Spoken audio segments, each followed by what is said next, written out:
காலை வணக்கம். காலை வணக்கம். இன்னைக்கு எந்த யோகா சேனல் என்ன சமையல் பார்க்கலாம். எல்லாத்துக்கும் காலை வணக்கம் ஃப்ரெண்ட்ஸ். இன்னைக்கு சண்டே நம்ம வீட்டில் என்னன்னு பார்த்தலாம். காலையில் டிஃபன் தான் பண்ணியிருக்கிறேன். நம்ம வீட்டுக்கு ஏற்கனவே வந்து சொந்தக்காரங்க நிறைய வந்திருக்கிறாங்க. இன்னைக்கு வேற ஒரு 6-7 பேர் வந்து நம்ம சப்ஸ்கிரைபர்கள் திருப்பூரில் இருக்கிறவங்க. அவங்க நேற்று எங்களை மீட் பண்ணிட்டு இன்னைக்கு வாரேன் இருக்காங்க. அவங்களுக்காக வீடியோவிலாம் அவங்களை காட்டக்கூடாதான். அதனால வாங்க இன்னைக்கு நம்ம வீட்டில் என்ன காலையில் டிஃபன் பார்க்கலாம். சுட சுட இட்லி செஞ்சு இங்கே வந்து குட்டி குட்டி தோசை. இது வந்து கார்த்திகா சுட்டாங்க, இட்லி நான் சுட்டேன்.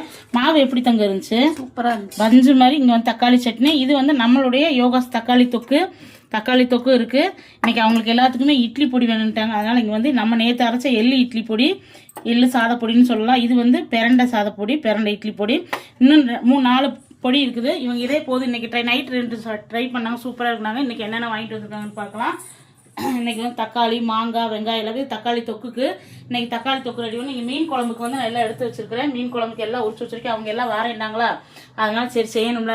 இன்னைக்கு வந்து எனக்கா பிரதோஷம், நீங்க சாமி கும்பிடல அப்படின்னு சாமி காலையிலே கும்பிட்டாச்சு. ஏன்னா நம்ம வீட்டுக்கு கெஸ்ட் வந்திருக்கிறாங்க. எப்பயோ வராதவங்க வந்திருக்காங்க. அவங்களுக்கு இன்னைக்கு எடுத்துக்கோ. ஏன்னா நாளைக்கு மாசி மகம் பௌர்ணமி வரதுனால நம்ம எதுவும் செய்ய முடியாது. அதனால மீன் எல்லாமே எடுத்துட்டு வந்திருக்காங்க. மீன் கொஞ்சம் பல்காவே எடுத்துட்டு வந்தாச்சு. இது பொரிக்கிறதுக்கு மத்தி மீன் குழம்பு. இது வந்து இதுவும் குழம்பு மாதிரி வச்சு அவங்க எல்லாத்துக்குமே இன்னைக்கு நம்ம சாப்பாடு கொடுக்கறதுக்காக வாங்க இப்போ சாப்பாடு பார்த்துடலாம். எங்கள் அண்ணி ஃப்ரெண்ட்ஸ் ரொம்ப ஒர்க்கு. எனக்கு நிஜமா எங்கள் அண்ணியை விடுறதுக்கு மனசு இல்லை. இருந்தாலும் ஊருக்கு போகிறாங்க. எங்கள் அண்ணி வந்து இன்னும் 3 நாளைக்கு அவங்களுக்கு வேலை தான். ஏன்னா இன்னைக்கு அவங்க இருக்கிறதுனால மீன் குழம்புனா அவங்களுக்கு ரொம்ப பிடிக்காதனால தான். இங்கே பாருங்க, இன்னைக்கு காலையில் நம்ம வீட்டில் கருவேப்பிலை, மல்லித்தலை எல்லாமே வந்து பிரியாணி மசாலாவுக்கு மற்ற எல்லா மசாலாவுக்கு ரெடியாகி வந்துட்டு இருக்கு. அண்ணி வந்து பிரண்டை உடிக்க இந்த மாதிரி மல்லித்தலை எல்லாமே க்ளீன் பண்ணி காலையிலேருந்து வெங்காயம், பூண்டு எல்லாமே தொளிச்சு கொடுத்தாங்க. இங்கே எல்லாத்துக்குமே எடுத்து வச்சா சாப்பிடுங்க தங்க வாங்க. என் மருமையும் ஒரே சிரிப்பு ஃப்ரெண்ட்ஸ். ஆனால் என்னுடைய சமையலுக்கு 2 பேருமே அடிமை ஆயிட்டாங்க.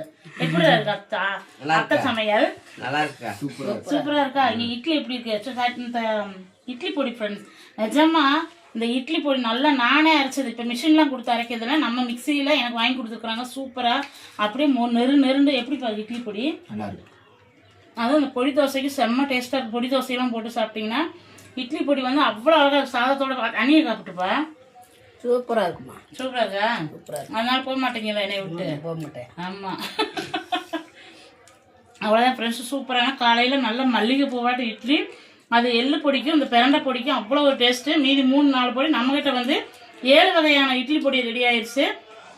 கண்டிப்பாக வந்து ஆர்டர் பண்ணுங்கள் யோகாஸ் மசாலாவை. அடுத்து வந்து மீன் குழம்பு, ஹெல்த் மிக்ஸ் எல்லாமே ரெடி பண்ணிட்டு இருக்கிறோம். கண்டிப்பாக எல்லாமே ஆர்டர் பண்ணுங்கள். நம்மளுடைய மசாலாவில் வந்து பிரியாணி மசாலா, புதினா, மல்லி சேர்க்கறதுனால அது அவ்வளோ ஒரு டேஸ்ட்டாக இருக்கும். எல்லாமே சூப்பராக ரெடி பண்ணிக்கிட்டோம். எந்த ஃபெசிலிட்டி இல்லாமல் நம்ம சுத்தமான முறையில் ரெடி பண்ணிட்டு இருக்கோம். கண்டிப்பாக எல்லாருமே வாங்கி சாப்பிடுங்க. இந்த வீடியோ உங்களுக்கு ரொம்ப பிடிச்சிருக்குன்னு நினைக்கிறேன்.